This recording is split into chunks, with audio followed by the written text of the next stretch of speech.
It's Daddy again. I find these emails exchanged with your mother be getting very tiresome to read them back. On July 11th of 2017, I write, Dear Lori, I find it hard to write to you anymore. The therapy is going well. My last email was telling you what my plans were in case of a worst case scenario. Information is powerful, and I get almost none from you. I do hope that you read the last letter I sent to Juliette, which might not get there until Tuesday, as I have to run everything I write through my lawyer. Remember, I once mentioned about us going to see Lincoln Park after the Mets game? That's too bad. They were playing so poorly the tickets are probably really cheap by now. I wish I knew your intentions, as they affect my future as well. Whatever may come, I have a wonderful life. I've had a wonderful life with Juliette. I would do anything to make her happy. I am old now and not well. Both my knees are gone. I'm hoping to change my insurance and have them replaced, if necessary, but my legs are another thing and my teeth are another. My legs will never get better, and I have to wear stockings all the time, so sometimes I take them off and scratch. I was watching TV the other night, and I must have scratched the wrong place because I looked down, my feet were covered in blood. This happens actually quite a lot. Um, I cleaned everything up, bandaged my legs up every morning. My face is swollen, grinded my teeth. With fewer left, I pulled another tooth a few weeks ago.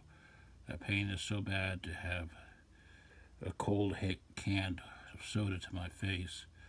I have terrible migraines as well. I have an easy chair where I put my legs up, but it takes up till the afternoon for the swelling to subside, and I feel better.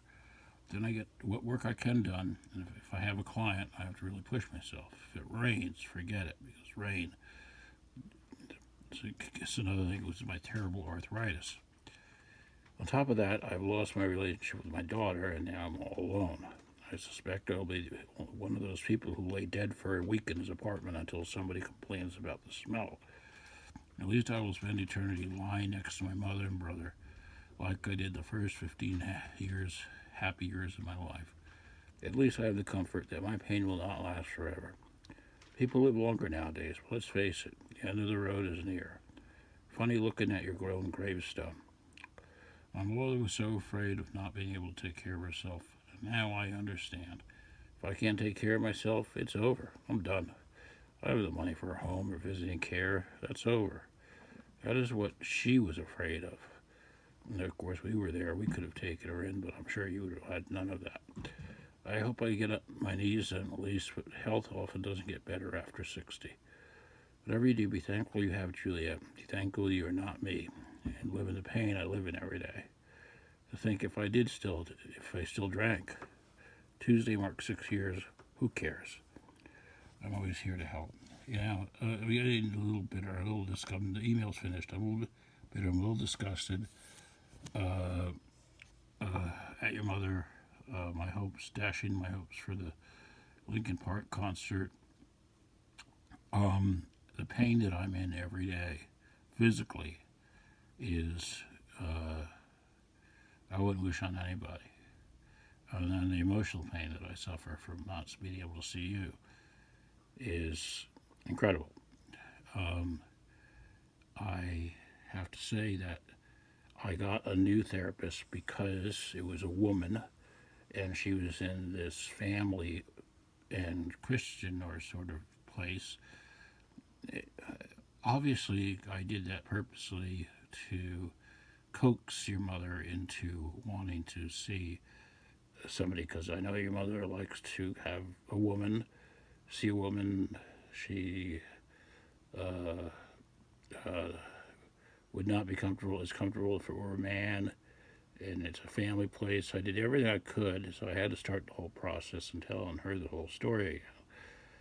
Uh, it was very nice, but since I wasn't under any orders to see a therapist, not only could I see whoever I wanted to, but I could see them or not see them. But I chose to do it because I wanted to show good faith to your mother. Okay? Um, and remember, no one in your life can hurt you. No one in your life can ruin your life, right? And remember that. And no matter how bad things are, things could always be worse. Life is hard. Life is about suffering, and the purpose of life is to overcome that suffering. If your mother were more well versed in philosophy, she would understand this existential theory. You know, read a few books. Read Viktor Frankl. Read Eric Fromm. Read David Hume. Read Voltaire. Read the modern philosophers, especially Jordan Peterson and Sam Harris. And you'll get to understand the nature of humans and how they work. And we're all damaged people, and we come into this life to face those challenges, and we are so privileged compared to the entire history of humanity, and we still do nothing but complain. And I heard a woman today complaining that they were putting things that weren't resident in her mailbox, and I said, I wish I had that problem. I'll exchange my problem for yours, okay?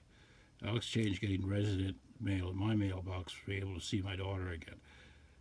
It's just like, it's all relative, but we can't make our own hell.